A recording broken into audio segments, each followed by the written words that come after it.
Happy Mountain Monday, friends, and welcome to today's video. As you can see, we're out by Four Peaks. Late last week, we got the fantastic news from the Arizona Trail Association and the Forest Service that the Four Peaks passages of the Arizona Trail are going to be open. As of Friday, February 5th, the closure order set by the Forest Service has been rescinded for this whole part of the Arizona Trail and down into Sunflower, which I know has been a big question for those of you planning your spring thru hikes for this season. So let's go through and clarify what some of your options are for your thru hike, what's legal, what's not legal, what's official, what's unofficial, and maybe how things are going to be developing over these next couple of months leading up to your thru hike and your start date. So let's jump into it, friends.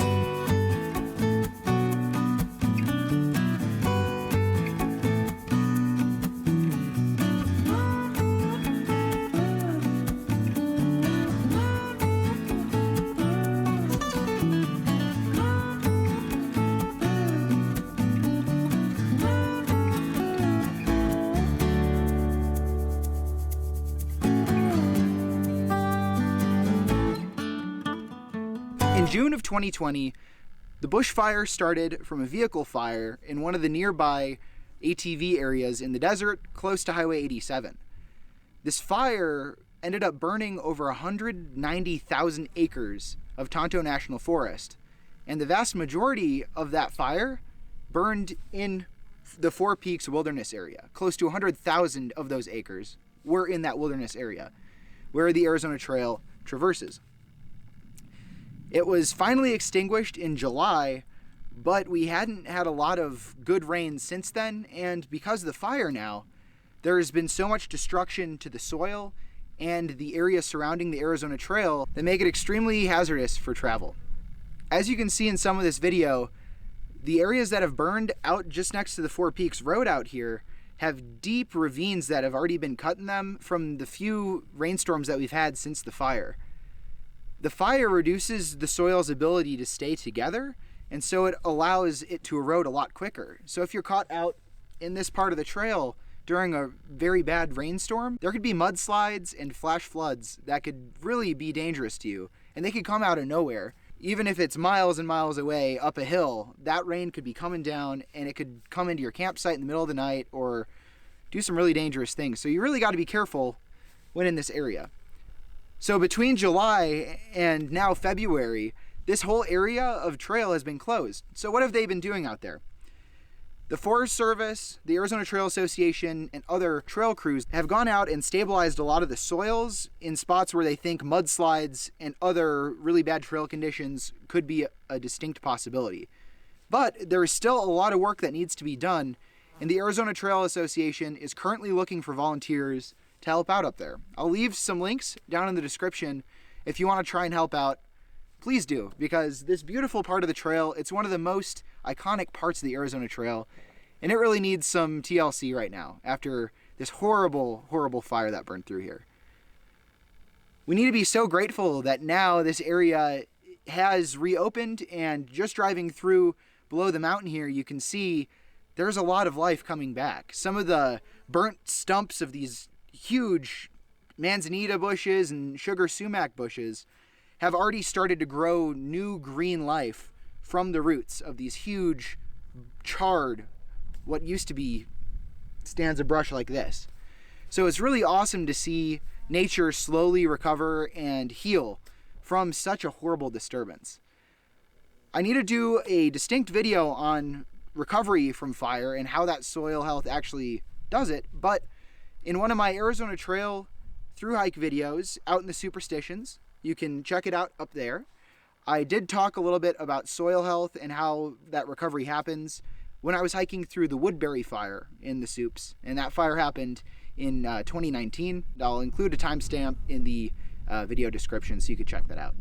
The Arizona Trail Association's official statement on reopening passages 20 and 21 is as follows, quote, "Thanks to the hard work of the Arizona Trail Association, Arizona Conservation Corps, and Conservation Corps New Mexico, some of the hillsides impacted by the bushfire have been stabilized and deadfall has been removed. However, Hikers should exercise extreme caution within severely burned areas with steep side slopes. Falling trees, slewing hillsides, unstable soils, debris traveling downhill, and the possibility of flash floods during storms are all very real hazards. Consider postponing your adventure or taking a 0 day if rain is in the forecast, especially within Four Peaks Wilderness of Passage 20 and the Boulder Canyon area of Passage 21. So those of you planning a section hike or a thru hike this year, what are your options? First of all, now that the closure order for the bushfire is lifted, you can hike the official Arizona Trail through passages 20 and 21 without breaking the law. However, precautions must be taken. It's still extremely risky. Like the Arizona Trail Association was saying, there are a lot of hazards out there. That's not to mention the issues posed by water availability. Already, this year has been extremely dry, and there will be a lot of other sections on the Arizona Trail that you have to travel multiple days between water sources. That's not to mention that in burn areas, water retention is pretty terrible. So across Four Peaks and Pine Mountain, that'll be an even harder stretch with these challenges, water and severe risks. It's really important to heed the Arizona Trail Association's warnings about the area, especially the Four Peaks Wilderness area and Boulder Canyon. They named those specifically because those areas have the highest risk. Keep an eye on aztrail.org for up-to-date info before you hike in these areas. All in all, there are 38.3 miles of badly burnt trail conditions, and then you hike into the Mazzies. Alternatively, you could take the unofficial, it's not condoned by the Arizona Trail Association, but a huge hiker and member of the Arizona Trail group on Facebook came up with an unofficial reroute that follows Cherry Creek. It's by a man named Gary Housholder. I'll leave links to his full post about it, where he goes into great detail down in the video description. So if you consider this, definitely check it out down there, as he has a wealth of information on this whole area, and he'll explain it better than I can. But here's a brief overview. It leaves the official Arizona Trail at Tule Canyon and makes its way around the east side of Roosevelt Lake, then takes Cherry Creek Road north around Aztec Peak up to Young. From there, it continues on trail north out of Young to connect with the Highline Trail and reconnects back with the Arizona Trail at Washington Park. This bypasses the burn area and also the Mazatsaw Mountains, which are personally one of my favorite spots on the whole trail, so definitely consider that. On this reroute, there are a lot more resupplies though. You can resupply in Roosevelt, Young, and in Christopher Creek. Also, this reroute crosses ample perennial water sources, including Tonto, Horton, Christopher, Hagler, and Cherry Creeks, as well as the Salt River. There are also significantly more businesses and places to stay along this reroute. Some places of mention are the Cherry Creek Lodge, where they'll literally make you a gourmet meal just off the trail if you phone ahead. Also, the Creekside Steakhouse in Christopher Creek, and several other restaurants in Young. This reroute would really be a great option for mountain bikers, as it doesn't traverse any wilderness areas, so you can bike through this whole area. Also, there is a full .gpx file available for the Cherry Creek reroute, and there are instructions in the link in the video description that'll teach you how to get all of that put together on your device.